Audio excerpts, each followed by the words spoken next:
শেরপুর জেলার সদর উপজেলার বাজিতখিলা ইউনিয়নের সাত্তারকান্দি সরকার বাড়ি এলাকায় বুধবার সকালে বিদ্যুৎস্পৃষ্টে দুই কৃষকের মৃত্যু হয়েছে। এই নিহতরা হল আকরাম হোসেন ও হানিফ মিয়া। এলাকাবাসী ও নিহতের স্বজনরা জানায়, বুধবার সকাল ৮টার দিকে কৃষক আকরাম হোসেন ও কৃষি শ্রমিক হানিফ মিয়াকে সাথে নিয়ে সেচের লাইন সংযোগ দিতে গেলে প্রথমে আকরাম হোসেন বিদ্যুতের তারে জড়িয়ে পড়ে। এ সময় সাথে থাকা কৃষি শ্রমিক হানিফ উদ্দিন আকরামকে উদ্ধার করতে গিয়ে নিজেও বিদ্যুতের তারে জড়িয়ে পড়ে ঘটনাস্থলেই দুজনেরই মৃত্যু হয়। শেরপুর সদর থানার ভারপ্রাপ্ত কর্মকর্তা মো. জুবায়দুল আলম সত্যতা নিশ্চিত করে জানান, এই বিষয়ে থানায় একটি ইউডি মামলা হয়েছে।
যারা দুইজন একজন মরে আকরাম মরে ভাইস হয়েছে, আর ওই আর কামলা অর্ধেক বাতর আর অর্ধেক পানির মধ্যে ওরা হিল হয়েছে।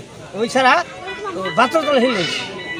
আর ওর যে ট্রাক্টারওয়ালা আলবাবু এক সারা আলভাইত আছে আর এক সারা শিক্ষাবার্ত আছে।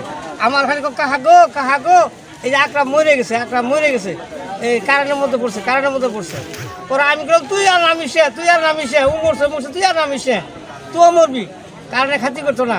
আমি এই কথা করছি খেপারে আকরামের ঘুরে গেলাম, যা যে পানির মধ্যে আর বাইশ হয়েছে। পরে সুইচ বন্ধ করে দিয়া পরে লাশ তুলো।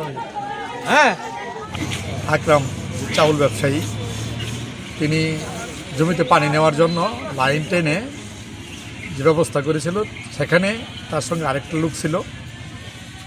লাইন চ্যুত হয়ে তারা সেখানেই মৃত্যুবরণ করে। পরবর্তীতে লোকজন তাদেরকে মরদেহ উদ্ধার করে হাসপাতালে নেওয়ার পথে রাস্তায় তাতালপুর লোকজন বলছে যে তাকে আর হাসপাতালে নিয়ে কী হবে, সে মারা গেছে। পরবর্তীতে হাসপাতাল থেকে তাকে মৃত্যু বলেই পাঠিয়ে দেয়।